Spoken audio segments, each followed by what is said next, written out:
Bonsoir, bienvenue, merci de regarder Face à Face. Bonsoir Sylviane Massed. Bonsoir. Comment ça va? Très bien. Dans la bonne humeur? Bonne humeur, comme d'habitude. Voilà, c'est normal parce que là, c'est 14 jours sans alcool, sans sucre. Ah mon Dieu, ça met la banane, on est content. Alors, effectivement. Entre Noël, jour de l'an et le carnaval, on se calme. C'est tombé à point nommé, justement.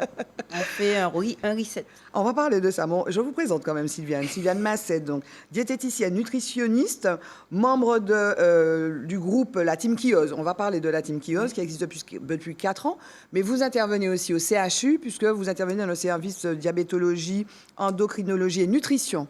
Voilà, comme diététicienne nutritionniste, vous êtes la personne idoine pour parler avec nous de comment on fait pour ne pas consommer de sucre, pas consommer d'alcool en plein dry January. Dry January, pour ceux qui ne comprennent pas l'anglais, c'est on ne boit pas. On ne boit pas d'alcool. On boit quand même parce on que... continue à boire de l'eau, surtout beaucoup d'eau d'ailleurs. On boit beaucoup d'eau. Et là, on essaie de faire, de lever le pied un peu sur la consommation d'alcool. Alors nous, ça nous a paru bien nommé, comment dire, intéressant. À propos de proposer... le sans sucre ajouté, puisque ce sont des éditions que nous avons déjà menées. Et puis, on s'est glissé dans le Dry January, on a ajouté sans alcool. Voilà, vous êtes un petit peu opportuniste. Mais 2 mots quand même de ce groupe-là, bon, dans la bonne humeur, hein, le groupe de La Team Kios. Donc, vous intervenez en fait auprès des gens qui veulent rester en bonne santé. Oui, c'est ça. C'est-à-dire que nous proposons un accompagnement aux gens qui sont en bonne santé de justement cibler leur comportement pour améliorer cette bonne santé, justement. Donc, effectivement, on aura des interventions. Par exemple, on a déjà fait des interventions sur... gérer la perte de poids. Nous sommes quand même à notre 5e édition du défi sans sucre ajouté. On a proposé aussi des défis véganes, des défis végétariens, parce que souvent les gens aussi veulent avoir une alimentation de ce type un peu particulière, végétarienne ou végane, mais il manque d'éléments et on fait des choses qui sont peut-être pas bien appropriées. Alors, donc nous proposons de les accompagner. Alors on le sait, hein, l'obésité, le surpoids est un problème, un mal, disons, du siècle. Exactement. Et en Martinique, est-ce qu'il y a parallèlement beaucoup de gens qui veulent aller bien? Alors, normalement, les gens vous disent qu'ils veulent aller bien. Ils font l'effort, mais ils veulent aller bien, mais ils n'ont pas toujours les outils. Ils ne sont pas toujours bien accompagnés. Déjà, cibler les raisons qui font qu'on prend du poids, par exemple, et puis, bien sûr, se focaliser sur l'assiette. C'est vrai que la composition de l'assiette ne va pas régler à elle seule le problème du poids, par exemple, mais quand même, c'est un point important. C'est quoi les autres éléments? Vous allez avoir une situation émotionnelle. Souvent, quand vous interrogez des gens qui ont pris du poids, ils ont des fois eu un traumatisme dans l'enfance. Donc, toutes ces choses-là doivent être travaillées en parallèle d'une alimentation équilibrée. Et effectivement, c'est souvent ces traumatismes-là aussi qui vont diriger vers une assiette qui n'est pas forcément équilibrée, ou ils vont se diriger vers le sucre, puisqu'on sait que le sucre, c'est la notion plaisir, je me réfugie, je me récompense. On se fait des câlins, je me fais un petit câlin. Un petit câlin, du chocolat sucré, etc. Alors, parlons donc c'est 14 jours. Donc, votre challenge, c'est 14 jours. Sans sucre ajouté. Sans sucre ajouté. Et puis, pas d'alcool quand même. On le dit parce qu'il y a de l'alcool, il y a du sucre dans l'alcool. Alors, il n'y a pas de sucre dans tous les alcools, mais c'est vrai que maintenant, on est souvent attiré par les cocktails. Vous voyez, ça se développe énormément, la consommation de cocktails. C'est joli, c'est rouge, c'est bleu, c'est jaune. C'est épicé. Et puis, ça nous permet aussi de garder la convivialité. Après le boulot, on va prendre un cocktail et on ne se rend pas compte qu'effectivement, en buvant ces cocktails, on consomme excessivement de sucre. Alors, des fois, l'alcool passe. En dessous, il n'est pas flagrant, même au goût. Mais c'est pas très alcoolisé. Mais c'est quand même de l'alcool. Et ça impacte les organes et ça impacte aussi le poids. Parce qu'il faut savoir que l'alcool, il n'y a aucun nutriment intéressant. C'est uniquement de l'énergie qui n'est pas utilisée pour le travail et qui est directement stockée en graisse.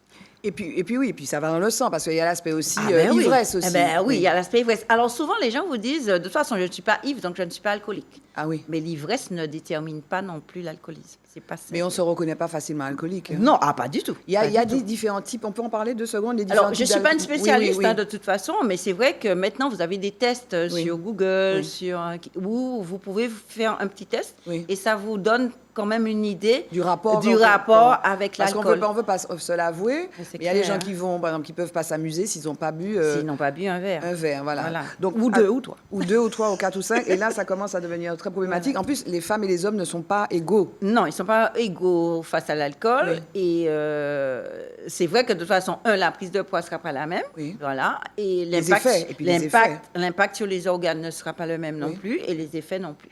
Et alors, donc, là, vous mettez le focus sur le sucre ajouté. Alors, sucre ajouté. Pourquoi? Parce que le sucre, c'est quand même un nutriment qui est indispensable au corps. Oui, on a besoin de ça pour réfléchir. Mais c'est comme l'essence que vous mettez dans votre voiture.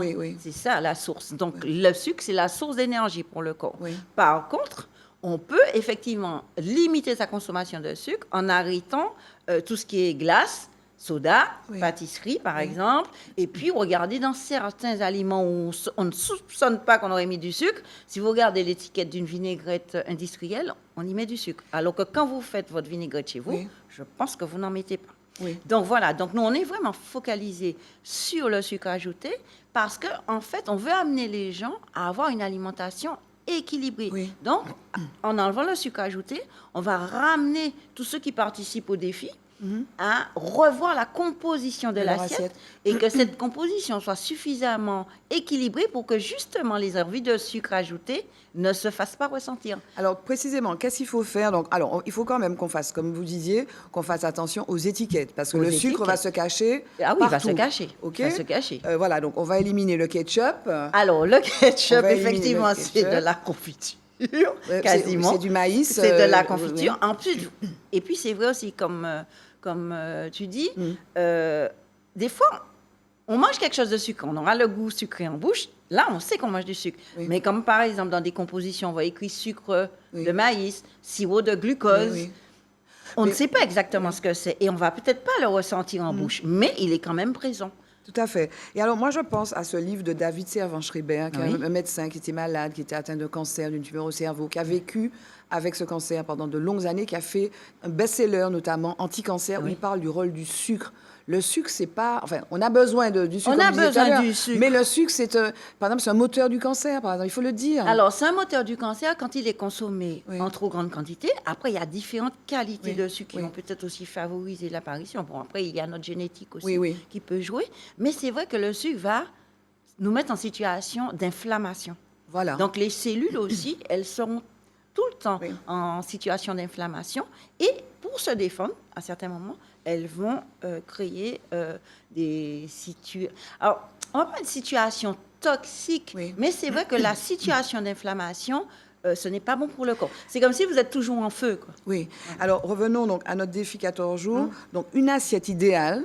Donc, on se challenge. C'est donc une assiette où on doit faire attention à tout ce qui peut contenir du sucre ajouté. Voilà. Mais comment on équilibre? Parce qu'on a besoin de ce réconfort, là. Alors, comment on équilibre? Déjà, il faut qu'on ait nos sucres lents, dont je parlais, l'énergie. Donc, les féculents, par exemple. Donc, je fais une assiette, par exemple, avec des ignames. Je rajoute des légumes verts à côté parce qu'il me faut les fibres, justement, pour ralentir le passage du sucre dans le sang. Et je complète avec ma protéine, viande ou poisson ou œuf. Et j'ai mon fruit comme dessert. Souvent, on escamote le dessert. Soit j'ai pas le temps de manger, ou je suis déjà trop remplie. Si je suis déjà trop remplie, c'est que les proportions d'avant étaient trop importantes. Est-ce qu'on peut prendre... Excuse-moi, Sylviane. Est-ce qu'on peut prendre le fruit avant? J'ai entendu dire que ça pouvait être intéressant aussi, parce que c'est des fibres aussi, parfois. Alors, le fruit peut être pris avant, parce que maintenant, c'est vrai que quand j'ai fait mes études de diététique, il n'y avait pas tout ça. Donc, maintenant, tout s'élargit, parce qu'il faut toucher le plus grand nombre de personnes et répondre à plus de problématiques, entre guillemets. Donc, on peut mettre le sucre avant. Le fruit avant. Personnellement, je ne trouve pas ça agréable parce que moi, j'ai besoin de ma note sucrée en fin de repas. Et c'est ce qui me permet, justement, l'après-midi, de ne pas aller courir vers un morceau de gâteau ou un flou. D'accord. Et donc, il faut alors... Est-ce que... parce que on parle du fruit, hein, donc le fruit en fin de repas... Est-ce que... donc, c'est du sucre, c'est du fructose, en fait. C'est du fructose, Voilà. Est-ce que ça fait le même effet de le consommer en jus? Par exemple, prendre une orange à la fin du repas, dans le 14 jours là, de défi, ou le prendre sous forme de jus. Ou sous forme de jus. Alors, sans sucre, bien entendu. Mais... C'est plus intéressant de manger le fruit parce qu'il y aura la notion de mastication qui va indiquer au cerveau qu'on est en train de manger et il pourra justement envoyer les hormones de rassasiement. Le jus, ça glisse, ça fait monter un peu plus vite la glycémie, donc sécrétion d'insuline plus importante et sensation de faim qui peut arriver beaucoup plus vite. On parlait de sucre lent, j'ai en tête les pâtes. Il faut manger des pâtes? On peut manger des pâtes, on peut manger du riz. Ça fait pas grossir les pâtes? Enfin, je ne parle pas de sucre. Tout dépend de la quantité que l'on mange. Tout fait grossir et rien ne fait grossir. Il faut que tout soit adapté. Puis on n'oublie pas aussi qu'en dehors de cette alimentation équilibrée, l'activité physique prend sa place aussi. Voilà. Parce que le complément de l'assiette, c'est quoi? Ah oui, alors 80% des résultats pour ceux, entre guillemets, qui veulent perdre du poids ou avoir une alimentation équilibrée, c'est vraiment se focalise sur l'assiette parce que c'est l'apport de nutriments, l'apport de vitamines, de minéraux. Et à côté de ça, j'ai mon activité physique qui va peut-être me permettre de manger un peu plus d'igname, un peu plus de fruits à pain parce que j'ai un bon appétit, par exemple. Mais je compense avec une activité physique et les deux s'équilibrent. Les apports et les dépenses s'équilibrant, je maintiens une bonne santé. Et je bois de l'eau. Et je bois de l'eau. Combien il faut boire d'eau? Alors, l'eau, c'est 1,5 litre d'eau minimum, en sachant que les aliments nous apportent de l'eau. Mais si on a une activité physique régulière, les 2 litres d'eau, ça va, ça confirme. Il y a un numéro de téléphone, Sylviane. Alors, oui, ça va se passer en ligne. Hein. Comment on fait? Alors, c'est un défi qui se déroule uniquement en ligne. Et effectivement, il y a un numéro de téléphone à composer qui est le 0696 69 98 97. 69 98 97. 0696 69 98 97. Tu peux le faire. 14 jours. 14 jours sans sucre. Et en plus, comme on se retrouve en groupe, donc il y a une émulation. Et puis on rajoute sans alcool. Hein. En fait, sans alcool, c'est-à-dire que quand on va faire sans sucre ajouté, on va déjà supprimer les cocktails, on aura déjà le sans alcool. D'accord, déjà. Après, si on prend des alcools secs, c'est le moment, effectivement, de se dire, tiens, je pourrais, pendant cette période-là, diminuer sur mon whisky, mon punch sec. Il ne faut pas parler, mon punch sec. 0696 69 98 97. Et à ce moment-là, le carnaval approchant, il est temps de faire, on fait un break, et puis on reprendra au carnaval. Et puis après le carnaval, on va recommencer. Oui, ça, c'est l'occasion. jours, hein. C'est l'occasion de mettre des défis en place sur le carré. Merci beaucoup, Sylviane, d'être venue nous donner ces conseils-là. Donc, au nom de la team Kios, donc voilà, Dry January, on fait ce défi, pas d'alcool, pas de sucre pendant 14 jours. On peut le faire, on y va. 0696 69 98 97, vous composez un numéro et ça se passe en ligne. Merci. Merci. Merci à vous de nous avoir suivis. Je vous retrouve pour un prochain Face à Face sur ATV. Bye bye, à bientôt.